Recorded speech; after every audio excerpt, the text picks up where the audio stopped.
Club like a cool breeze over the mountains. This is episode 79 or 80, and I'll explain why in a second. John Wick Chapter 3 Parabellum from 2019.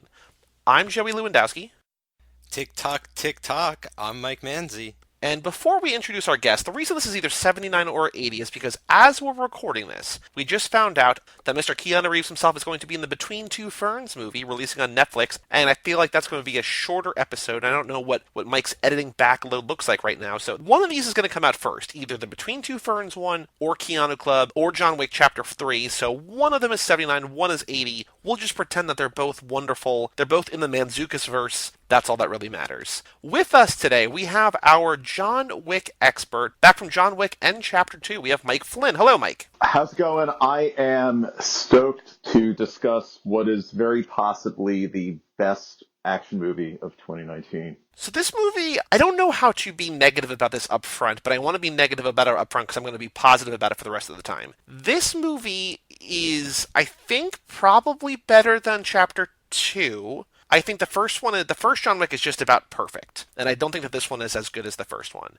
I think my problem with this movie, and the reason I'm leading with the negative is because I'm going to be positive the rest of the time, my problem with this movie is that I feel like John Wick himself is one of the least interesting characters in this movie. I think that there's so many people around him that are so much more colorful, and I feel like he sort of gets overshadowed almost in his own movie. And I think that's sort of the nature of the beast, that as this world opens up and as we get to know about the High Table and the Elder and everyone sort of behind the scenes and the King of the Bowery King, as we learn more about the world, the specific what makes John Wick such a compelling story, I feel kind of gets muddied in the message. I think that the fight choreography here is beautiful. I think that the story is good, and I think it expands in a good way. I just couldn't really put my finger on, when I saw it in theaters, why I really liked it but didn't love it. And I think watching it tonight for the second time, that's what it comes across. That I think it sort of loses that it's still a personal story, but it doesn't feel as personal. I mean, nothing can really feel as personal as the first movie. But I feel like the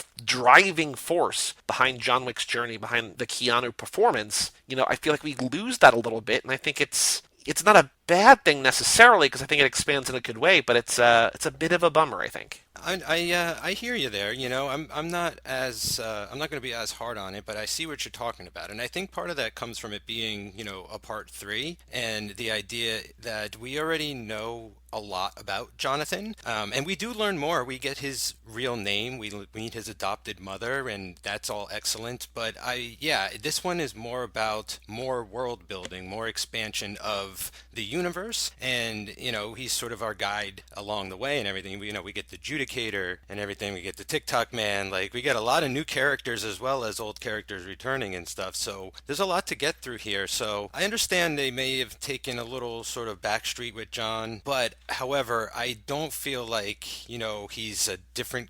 I don't know. I feel like I get what I want out of him in this movie. Like, it might be more of the same, but I feel just like it's amazing to see him in action, and that's really all I need in this chapter, I guess. And it does progress a little bit along the way, like when he, later on we'll talk about when he goes above the High Table and all that kind of stuff and what he's prepared to do to, get his piece or whatever. Yeah, so ultimately I do like this more than the second, not as much as the first, and I've seen it about 3.5 times now, and I like it more every time.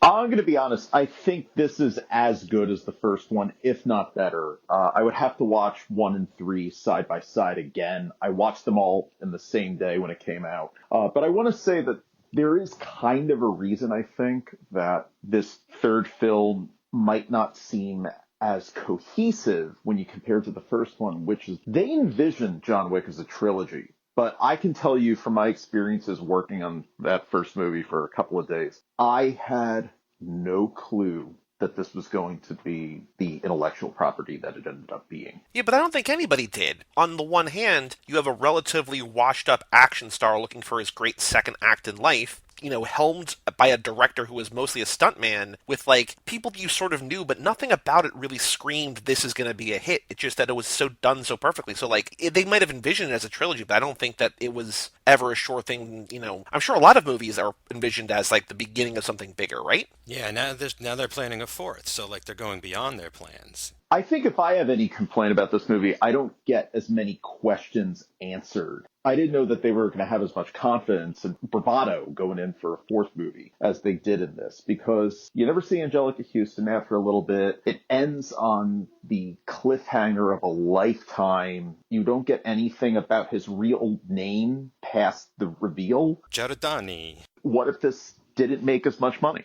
Yeah, that's an interesting point. Like what if this was the end of the John Wick franchise here? I don't think it will be by any means or anything, but yeah, that is a it is a funny thought though. And not that I'm going to compare these because they're apples and oranges in terms of quality, but look at the way Sony rebooted Spider-Man, because they were clearly banking on that Amazing Spider-Man 3 and 4. Amazing Spider-Man 2 creates an insurrection in pop culture, and they never get to it, and Marvel gets the character back, and of course they lose again, but whatever. For me, part of the staying power for John Wick as a character and the strength of him and why I adore the franchise beyond just like Keanu playing him, but like as a character is just the simplicity of of his state of mind, of his mindset. Like in that first movie, it was about going after the guy who stole his car, right, and killed his dog. Like it was very basic.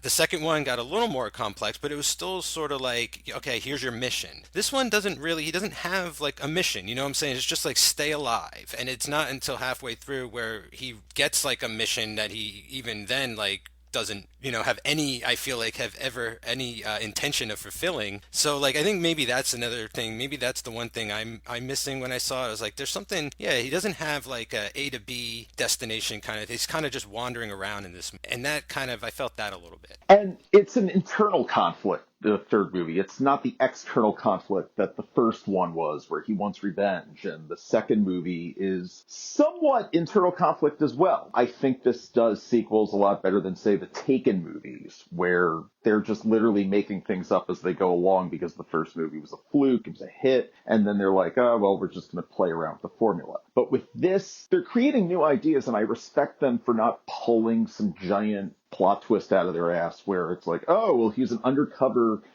international secret agent or something. He's still a hitman. He's still John Wick. We don't know who, I forget his Russian name really is. Jordani.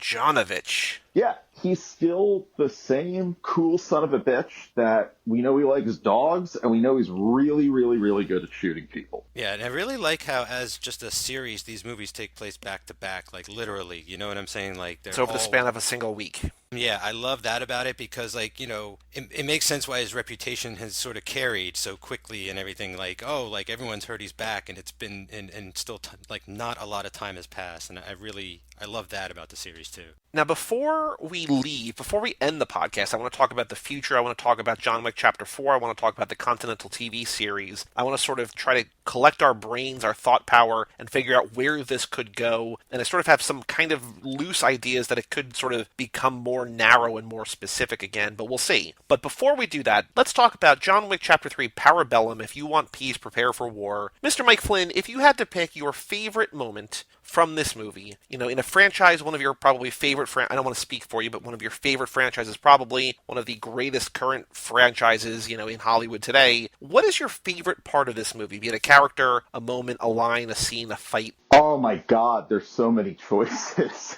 Well, first of all, John Wick is my favorite intellectual property that's come about this decade. I cannot believe this is as big as it is. Can I get back to you with my favorite part? I really have to think this one over. Sure. I can go. All right, Mike, so as we wait for other Mike Manzi, what is your favorite part of this movie? And do not steal mine, and I fear that you might.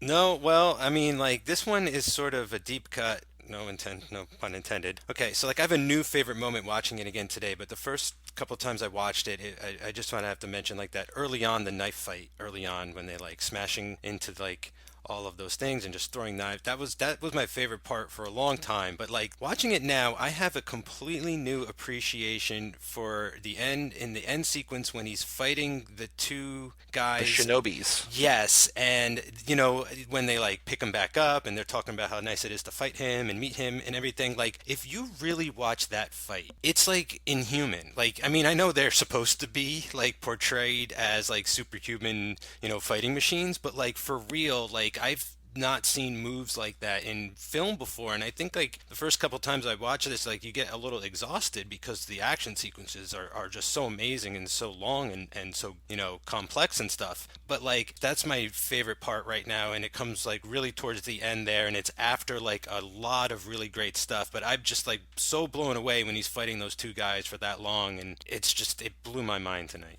So there's a cool bit of trivia about that because that fight was so long and so in depth and kind of feels like boxing or just like any kind of MMA like rounds, right? Like there's like they battle and they breathe for a second, then they battle and they breathe. That there was something that I was reading on IMDb about how the director Chad Stahelski wanted them to break it up by like speaking to each other in Indonesian because it felt like there just needed to be like a little bit of something there. So he didn't script that in a way that it was, written. It was just supposed to be like there was just a fight, like he choreographed the fight or whatever. But they added in the dialogue to make it feel, sort of, I guess, give like within the story, within the scope of the movie, to give John kind of a little bit of a breather. And so apparently from that, Keanu was like, well, I want to, after I beat them, I want to sort of say farewell to them. And so he learned from them how to say basically "be seeing you" in Indonesian, which is what he says. So like that whole like dialogue, what sort of elevates that scene a little bit from just being a fight scene into being sort of like a not a playful thing because they're trying to, for the most part, kill each other, but being a little bit more than just a fight scene is the not the improvisation of it, but the added element of just saying, hey, talk a little bit, in your native tongue. What I really love about that too, and what relates to what you're mentioning, is that it's not just, sometimes in movies you just get fight scenes and fight scenes. And I think in some John Wick moments, like there's just action for action's sake. But what this really does is like progress the characters. You know what I'm saying? Like here are two guys with the most respect for John Wick than anyone, to the point where like they're killing other people so that they could kill him later kind of situation, and I love like, it just elevates the character of John Wick and the myth of him and the mystery and also his badassness because of how he takes out these two guys and everything and keeps going. So it's an action sequence that actually like progresses like character development. I think that was a problem that not a problem I had, but kind of a problem I had in theaters. Like it just there's a weird element where it feels like he's trying to kill both of them and he's trying to kill Zero, the Mark Dacascos character, but they're not trying to necessarily kill him. Like I know they want to pay him respect, and he's like an aged veteran of this, and they want to give him a little bit of a break. But I felt like I understand it was a sign of respect. It felt kind of disingenuous after we had seen 2 hours leading up, or like an hour 40 or whatever, leading up to that point where everyone is going all out trying to kill him. You know what I mean? For them to sort of pump the brakes, I understand why they're doing it, but I feel like Keanu at this point has killed 70 men or something, right? And he really wants to just get done with this, just be done. Like whether he it feels like at the point, like whether he dies or just gets free or just gets to escape or whatever, he just wants this over with. And I feel like he's still going all out as far as he can, and they're holding back on him, and it feels a little weird. I know that they're portraying this in sort of a realistic way that he's given everything his all. This is a hell of a week for him in every regard, and he just needs to fight these two guys and then Zero after that. But it feels a little strange to me to sort of slow things down and just like the respect for him. Like I understand like why that exists, but I just don't know if it works. Yeah, it kind of reminded me a little bit of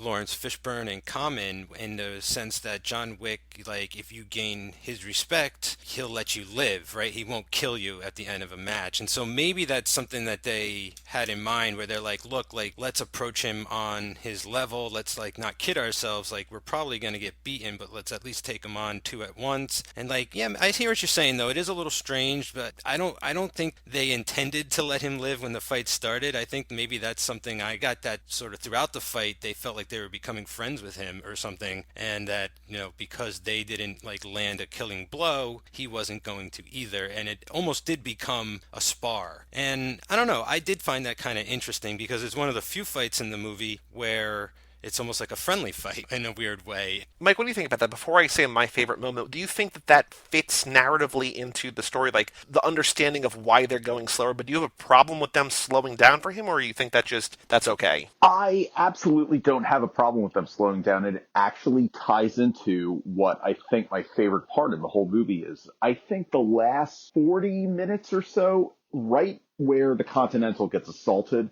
that's my favorite part of the movie. Those shotgun blasts are the coolest goddamn thing ever. Not that I support guns in any way or anything, but shotguns in an action movie are always simpatico.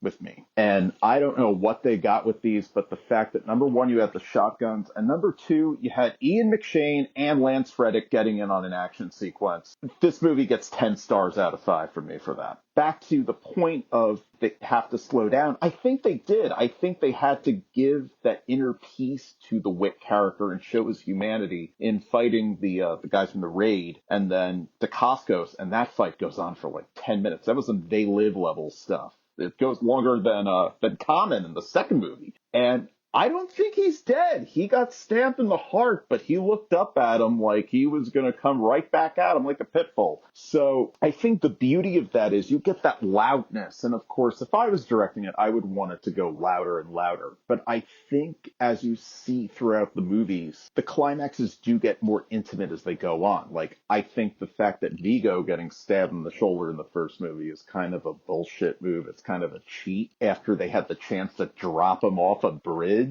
And in the second movie, you have the big shootout in the art museum, and then he goes in and straight up shoots, what's his name? The really annoying villain that ruins the second movie for me. I think that's par for the course with the Wick franchise, and it does fit. Yeah, I kind of like the concept where like he's sort of trying to build like these little alliances along the way, maybe like, he's got Lawrence Fishburne, will do anything for him because he'll let him live. I'm hoping Common comes back in the next movie. I bet him and John Leguizamo like have a great history. I hope he comes back and stuff. And so it's weird how like even at the end with Ian McShane where he's like, I'm here to kill you, but I'm not gonna kill you because you're against the table. Like he's almost a little gullible in a way now that he's back. Like he trusts people too much almost. It's almost like his fault. Like he's trusting Ian McShane, and then at the end, like he double crosses him, and it's like, what are you doing? It's like you see the look on his face, like, oh my god, like how could you do this to me? I thought we were friends, and it's just like, no. And you even get that sense during the whole sequence in Casablanca, because he thinks that Halle Berry is going to jump right back to his side. And of course, the minute that they meet each other, he almost dies. She shoots him. She shoots him right away. And he cuts his pinky off. And that particular sequence, that's kind of like the Canto Bright of the movie, like in The Last Jedi. But unlike Canto Bright, there is some narrative pull to it. Yeah, it's the Casablanca's Continental. Yeah, it's awesome. And Halle Berry is basically the main character in the classic PlayStation 2 video game, Dead to Rights. I love the dogs. Yes, if you remember, you could press, I think it was like the X button, and your dog would jump and eat the villains. Yeah, there was an old Shinobi game for Sega Genesis that would do that too. You had like a little dog. Shadow Dancer. In terms of my favorite part when I saw the first time for sure was the Halle Berry part, the dog part. Like I think that's so cool. I think for a while it becomes her movie, and I think that's so amazing that the movie with John Wick's name on it, with Keanu's character's name on it, becomes somebody else's movie. And I think that this happens a few times in here. I think that every time, my favorite part this time might be just anytime Lawrence Fishburne's on screen, because he steals every scene he's in. Like he has the line, where's the other line? I am the throne, baby, I am the Bowery. Like he's scary and realistic, but also campy. Like he's able to toe these lines and thread these balances or whatever, and it's fascinating. I just love watching it. And I don't know if we talked about it. I don't remember if it had happened when we recorded our Always Be My Maybe episode. But now that we know the Matrix 4 is happening, right, and Keanu is confirmed to return, and Carrie-Anne Moss is confirmed to return, and one of the Wachowskis is coming back to direct, I kind of hope that I hope one of two things, or both. I hope either Lawrence Fishburne comes back to that, or I hope that Carrie-Anne Moss is in John Wick 4. I feel like we need to get the band back together, right? Because I did not realize that the doctor in this movie, also the doctor from the first movie, is the Keymaker from Matrix Reloaded. I didn't realize. That's wow. amazing. Okay. It's the kind of thing where if I had thought that, I would have been like, no, I'm just being like, not rudely racist, but like, just like, oh, I'm just confusing people. But no, that's the same actor. The guy who plays the Keymaker, who's awesome in Reloaded in this very small part, is awesome in this very small part here too. They do a very quick Matrix reference in the knife fight I mentioned earlier, where right at the screen, one of the guy does the Neo dodge. He dodges one of the knives, like, on the building top at the end of the Matrix. Oh, really well, there's more than that. I mean, at one point, Ian McShane says, what do you need? He says, guns, lots of guns, which is straight out of the Matrix. When he first comes up at the end, after Ian McShane re-equips him, and he and Lance Reddick go out, like, it's all tinted that same green that the entire Matrix is in there, and like the whole lighting cue is specifically for that, and like there's an elevator door that opens. Like, that's basically, the lobby scene in the Matrix, right? Like, it's just, this is, in a weird way, like, John Wick is sort of the evolution of the Keanu Reeves action hero through the years, but this movie specifically is just like, oh no, we're going to go back to not where he got his start, because he already done Point Break, he already done Speed, he'd done stuff before that, but like The Matrix made Keanu Reeves,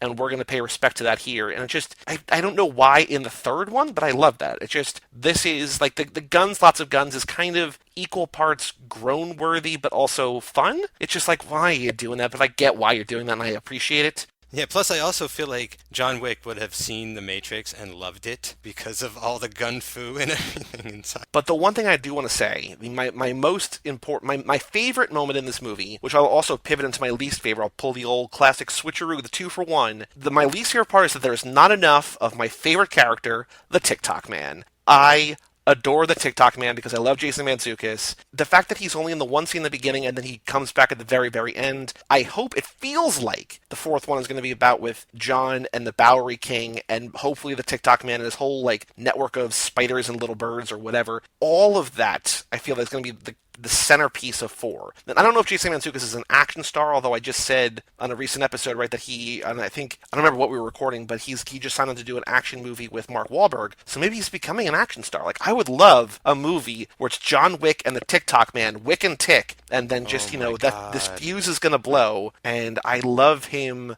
in this movie. No time to dilly-dally, Mr. Wick. Oh, it's so good. Yeah, I could see him being like the bomb maker or something like that, like setting the fuses and everything. But that's great. And you know what, Joey? Like, if there's one thing I know about like Hollywood and movies, it's like if they want you to be an action star, they will try as hard as possible to make you an action star. And it's amazing who it clicks with and who it can't and stuff. And like, I love that Halle Berry's here because it reminded me of her like as Jinx and Bond and stuff. And it was like, oh yeah, she does this stuff. Like, why?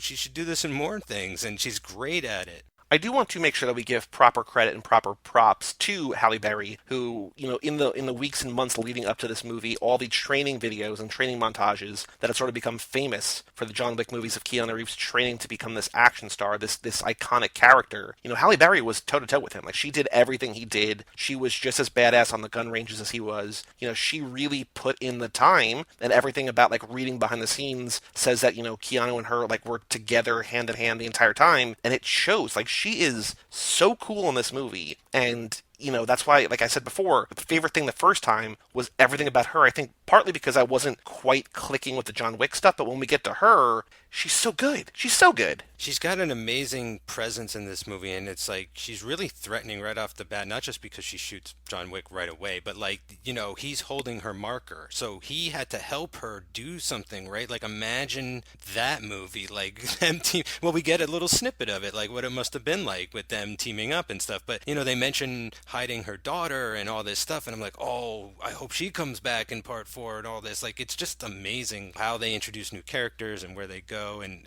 I don't know, the interplay, and her little sequence is almost like a mini sort of replay of the first John Wick movie, I feel, where like she's just capping everybody in the brain, like just like it's just like one of those shooting, gallery sort of moments, and it's just terrific. She's having the time of her life in it, and I think it's a welcome break for her in a way, because when you look back at the X-Men movies, Storm is not very well utilized, and she doesn't get a lot to do in those. And when I watched her in this, it was like seeing another actress. I'm like, oh my God, where has this Halle Berry been all these years?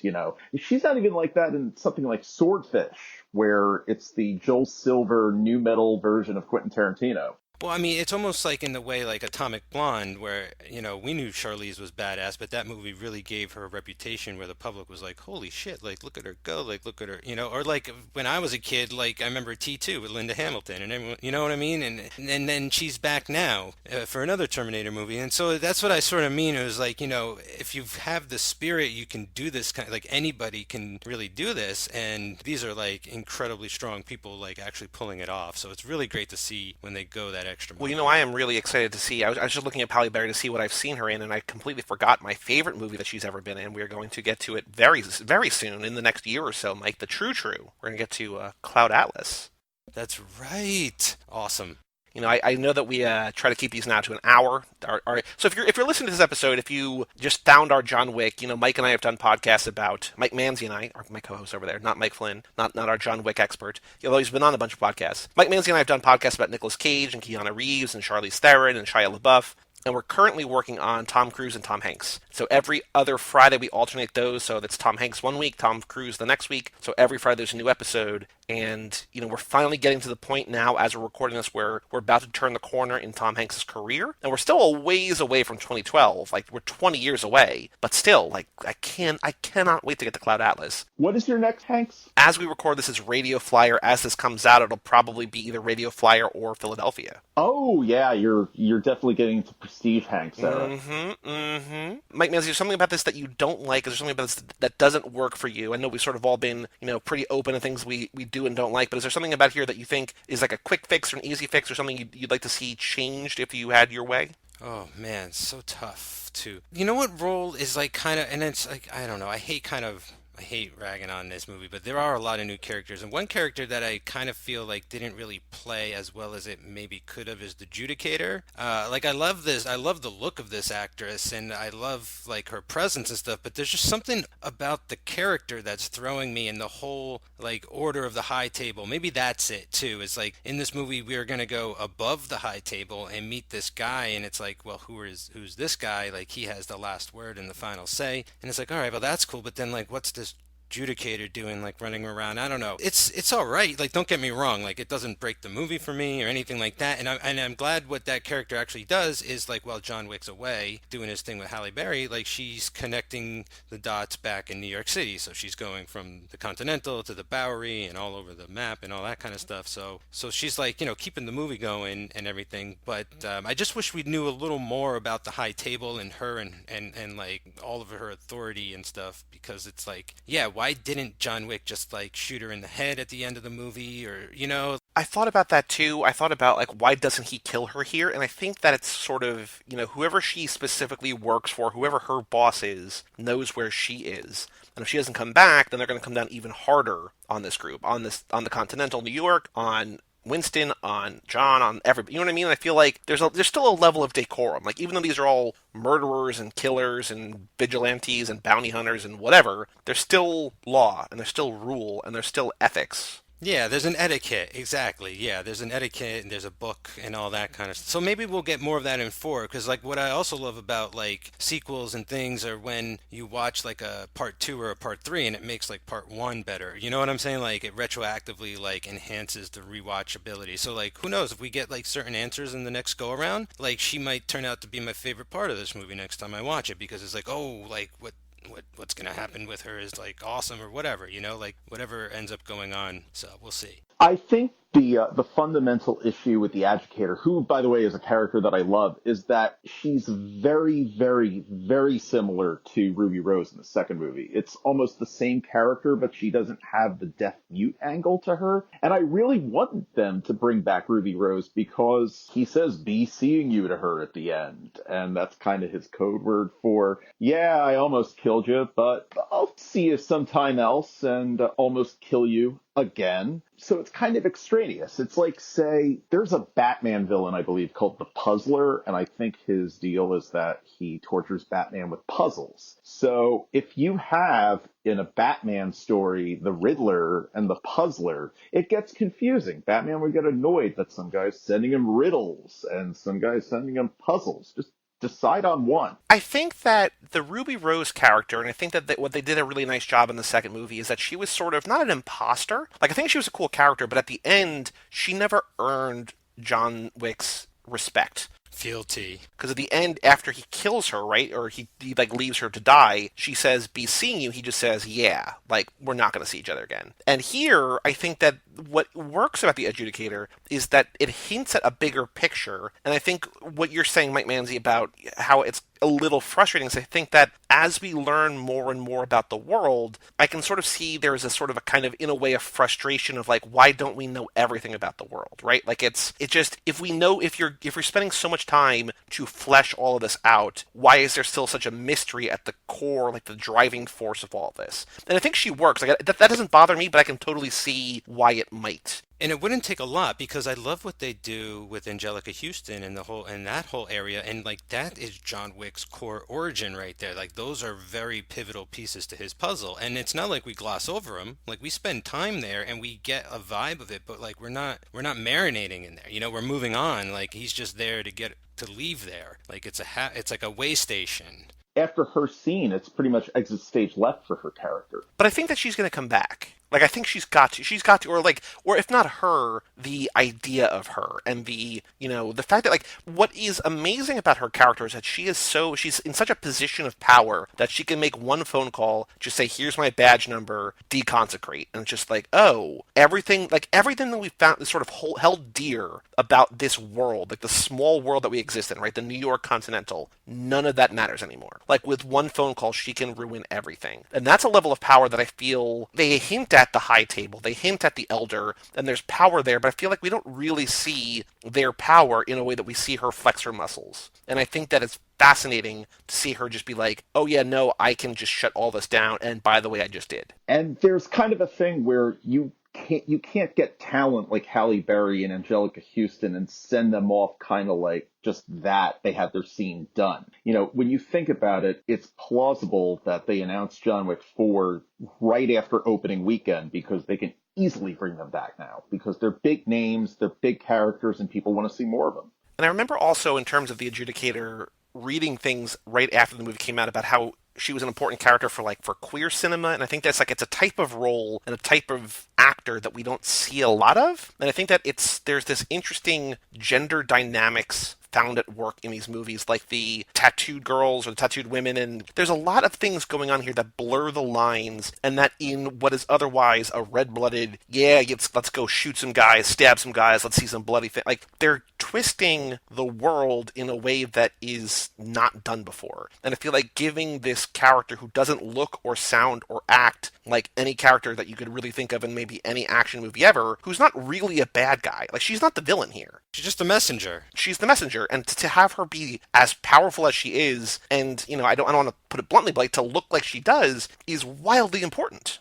Yeah, I mean, I do love her presence as an actor and everything and stuff, and so that's why maybe I just wish the role was a little better for my taste, just for my liking. You Sure, know what no, I'm no, saying? that makes Like, sense. nothing against her as an actress or anything, but I do love her elvish tattoo. Like, that's really cool too to see on her neck there. But I mean, I feel like they're doing this more in this movie as well. Whereas, like, it was a major issue and problem, I think, for all of us in part two, where halfway through the movie, John Wick is sent to kill that guy's sister, and she just like gets naked, goes into a hot tub and like slits her own wrist, and everyone's like, well, what the fuck, like what and now in this movie not only do we have like that character, but we have Halle Berry who's running a Continental. In the last movie we had Franco Nero running the Italian one, and we know who runs New York, but like it's great to see like running one of those hotels is like super prestigious. You're not in service anymore, you're like running the hotel and stuff. And so yeah, I feel like this movie's really making up for some things that maybe they've like sort of fell back on in the last movie. In the first movie, we had that great female assassin too, so that was a step. But yeah, they're going in the right direction here. Mike Flynn, what about you? What is your least favorite moment in this movie? Is there something about this that doesn't work that could have, if they'd done something differently, could have taken it to even to a greater level? I think that we're kind of in the midst of discussing what might be the one pet peeve I could find about John Wick 3, which is this. It's that they're saving so much more for the next movie, it feels like.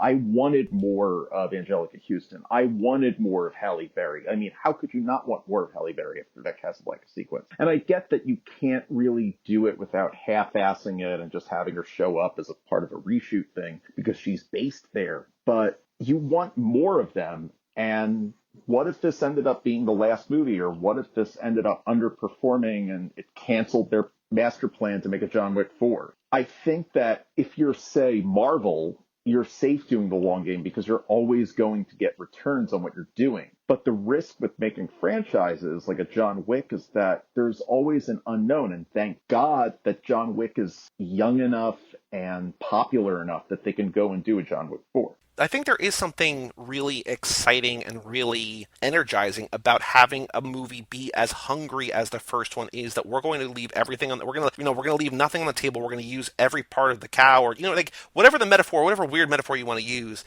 That they're doing everything they can because they don't know if there's going to be a second one. Like we were talking about before, right? Like you said that it was envisioned as a trilogy, but they don't know if that's going to happen. So maybe they're saving one thing here or there in their back pocket. But I think you're right. Like I think that in this regard, it's the same kind of thing as Marvel. It's like, well, this can't just be a movie on its own anymore because it has to pay up to what came before and also, in a sense, save something for the next one. I think that's frustrating. Like, I think it's a very good version of that, and I think it's better than a lot of the things that Marvel, as much as I like most of the Marvel movies, and especially like all of the movies in the last like 5 years or whatever, like it does get frustrating. Like I kind of want just a standalone movie. And this is not a standalone movie. I mean, it could maybe kind of sort of function as one, but for a movie that is not meant to be seen alone, you sort of need the whole story. I think this does a better job than most in that regard. Even though I agree with you that like it's why isn't there more of this? Oh, maybe because there's there's going to be a whole story about that in the next one. And I do want to expand on your point that you made, which is, the first one, they didn't know where they were going. I didn't know that they were going this place. I thought this thing was going to go straight on demand or something, and it would look out and be this cool B movie that I liked. But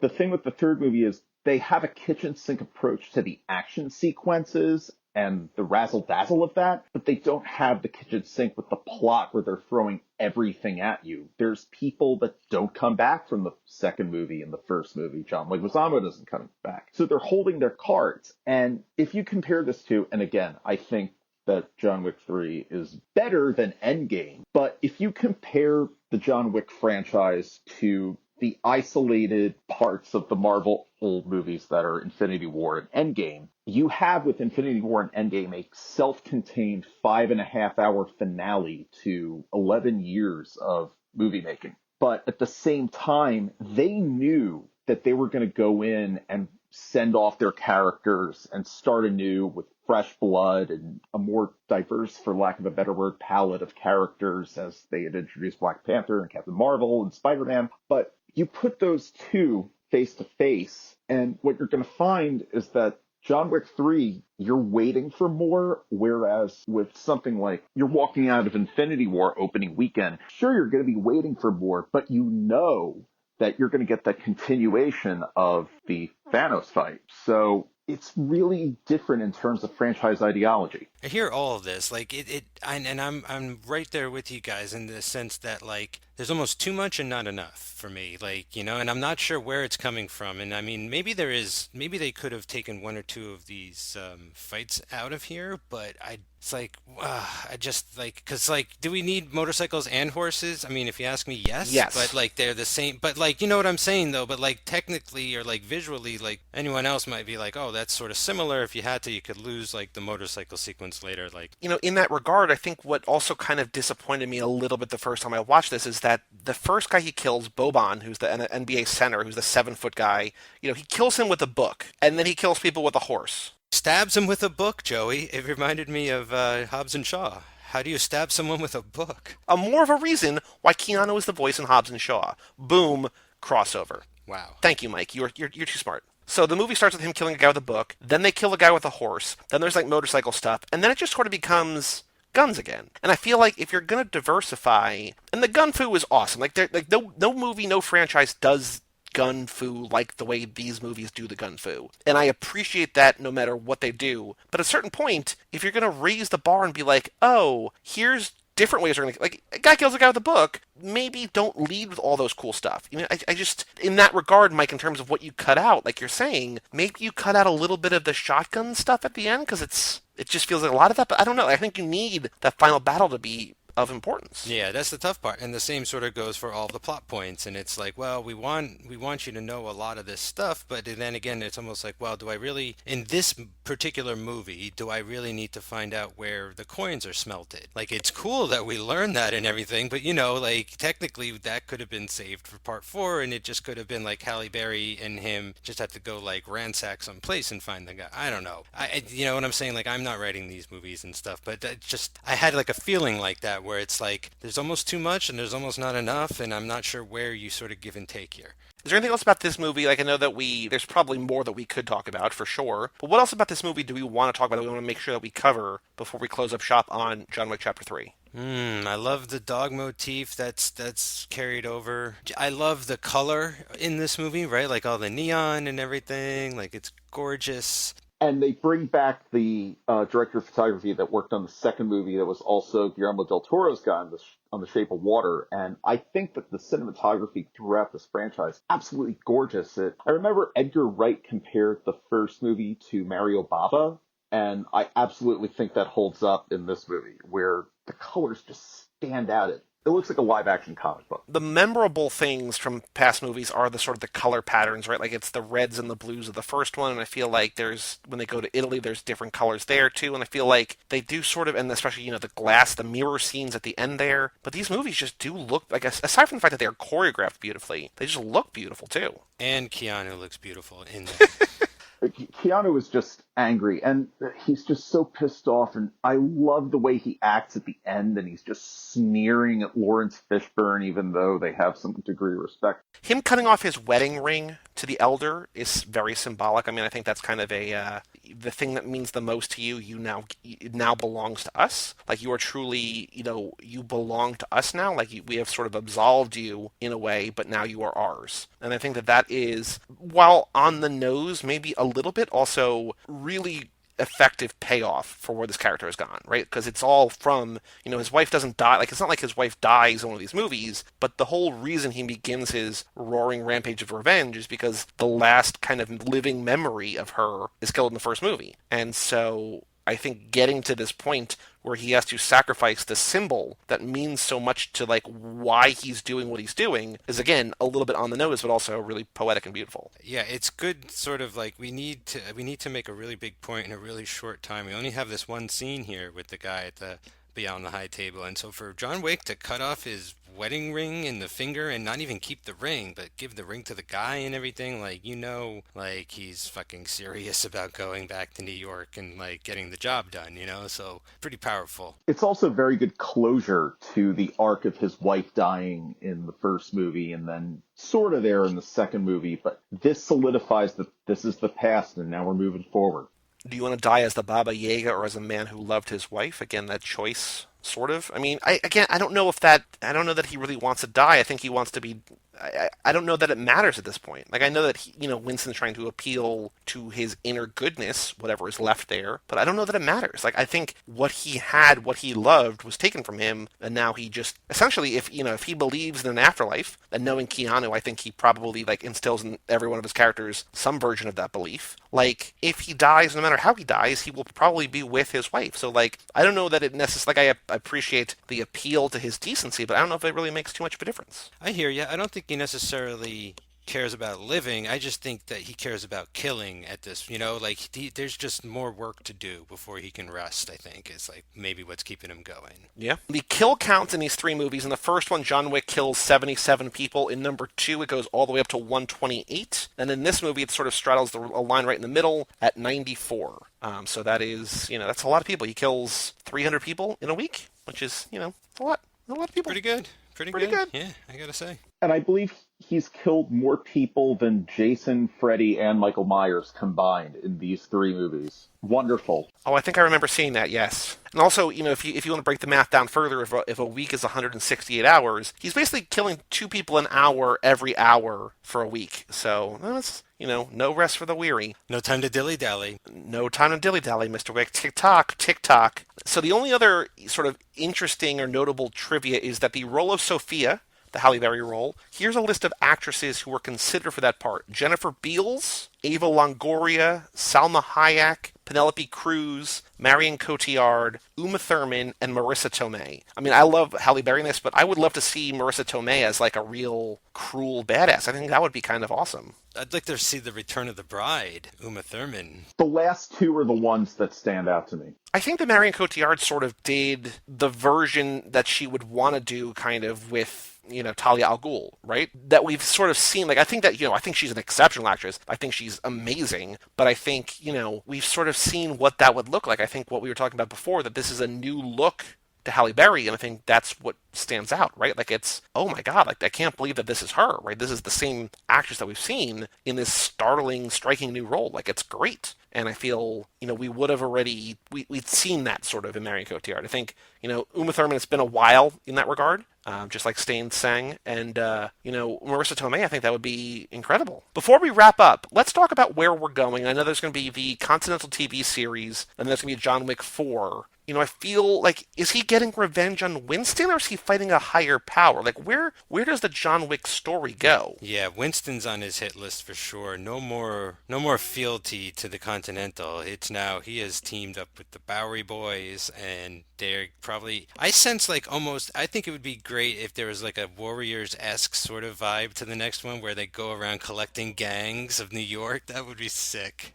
If they go full like Warriors or Judgment Night, Escape from New York or something, I am in. So here's one thing, and I know that the movie kind of leaves it without much of an open to interpretation here at the end. I feel like things between him and Winston may not be completely severed. I feel like Winston knows that he has a propensity to wear bulletproof jackets. It's not like he's shooting him in the face. He's shooting him like in like the lapel, right? And I know that he's still literally falling off a building. There's a really cool thing I think we retweeted as Cage Club Pod on Twitter of how they did that. That was basically like sort of a composite of two different shots. But I can sort of see them, in a way, teaming up to take down the high table. And that would be kind of chaotic. And I don't know if that's going to be the case. I think the simpler story is him and the Bowery Boys against Winston and his sort of the underground movement against the regulated, consecrated Continental. But I can also sort of see, like, maybe it's just the fact that he knows that John Wick is impossible to kill. But when she's like, he's gone, he's like, oh, what do you know? Or, you know what I mean? Like, it's like he knows that what he's doing isn't going to kill him. And I feel like it was just sort of a show to be like, all right, lady, like, let's get out of here. I got to get back to business. And I don't think it would be wildly unexpected for them to sort of team up to take on somebody higher. I think either way, whether it's the Bowery King and Tick Tock Man and John Wick against the hotel would be great, or could be great, or the two of them against a higher power could also be great.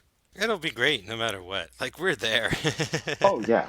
One thing on my wish list for the fourth movie is that they give Chow Yun-fat a role. Because he is the godfather of Gun Fu. That'd be very cool. We do not have it without him, and I think he should be a member of the High Table. I'd love that, for sure. Mike Flynn, any other thoughts about John Wick 3 before we close up shop and come back in, I guess, 2 years to talk about John Wick 4? I think that I'll be seeing you in Nice. 2 years, because I don't really have a lot to say more. I think I've accentuated my love of this enough. I think that action movies, to a certain extent, are like comedies in podcasting, in that it's hard to really go to talk about it for too long without being like, this was a funny joke, that was a funny joke, this was a cool scene, that was a cool scene. Like, it's the kind of movie where, like, talking about it, like analyzing it, you can only sort of do to a certain point. And I think we had a great discussion tonight, but I think if you've listened to this and you haven't, I don't know who's listening to this who hasn't watched John Wick 3. And Mike, I forgot, I still want to summarize the movies, but he kills a bunch of guys. Like, it's revenge, right? Like, people know what John Wick is about. I feel if you haven't seen this movie by this point, go see it. Like, if you think that you're going to like it, you're going to like it. You know what I mean? Like, there's not a mystery here. It's a really well-made, cool action movie. That's what I was gonna say. I mean, you're at part 3 of John Wick. Like, it's basically more of the same. And if that's what you like it's what I like, then you're gonna really like it. And you are our part 3 expert, so I mean, if you like it, it's got to be officially good. Yeah, that's true. No doubt.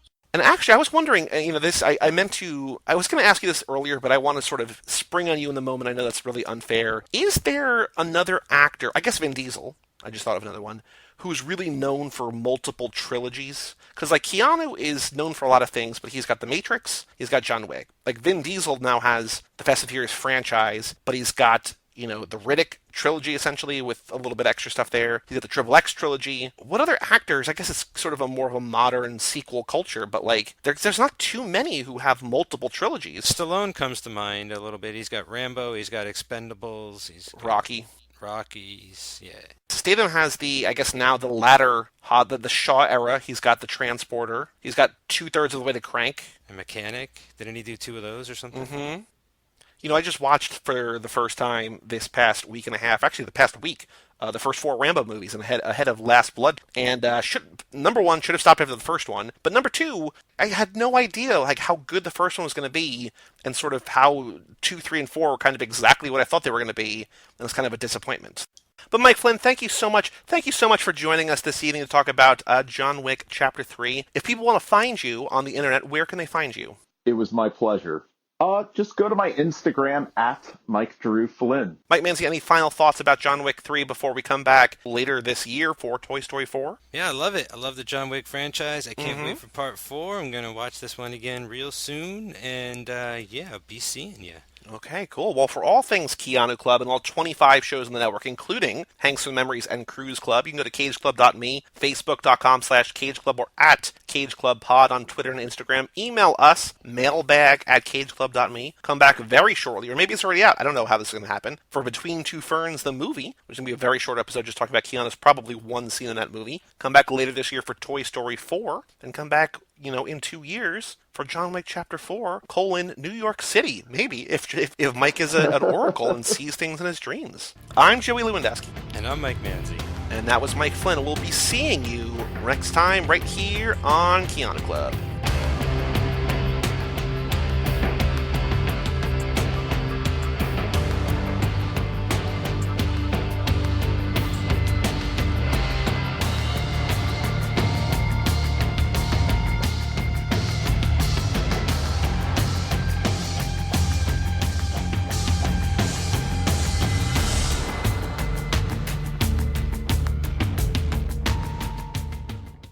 Sampai jumpa.